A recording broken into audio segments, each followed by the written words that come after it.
খাঁচা অনেক দিন ভিডিও দিই না, অনেক দিন ব্যস্ততা একটা প্রধান অন্যতম কারণ। তার চেয়ে বড় কথা হচ্ছে আমার মনটা ভেঙে গেছে কারণ খাঁচাটা শূন্য। আমার যেইটা মেইন পাখি ছিল, যার থেকে আমি 4 থেকে 5 বার ডিম বাচ্চা পেয়েছি, সেই পাখিটা আরেকবার আমি জোড়া দিয়েছিলাম, আপনাদের আগের ভিডিওতে দেখতে পাবেন।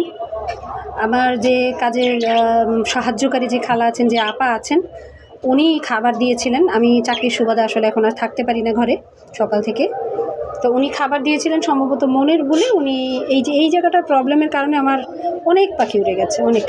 আমারই দোষ।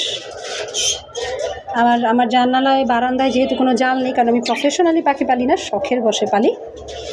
2-4টা বিক্রি করেছি, সেটা অন্য বিষয়। এইখানে এভাবে খুলে রেখে গিয়েছিল এবং আমি সন্ধ্যাবেলায় এসে দেখি আমার মেন মা পাখি নাই। তো মনটা এত খারাপ হয়ে গিয়েছে, তারপর থেকে আসলে ভিডিওই করিনি, যে যা আর পালবই না পাখি।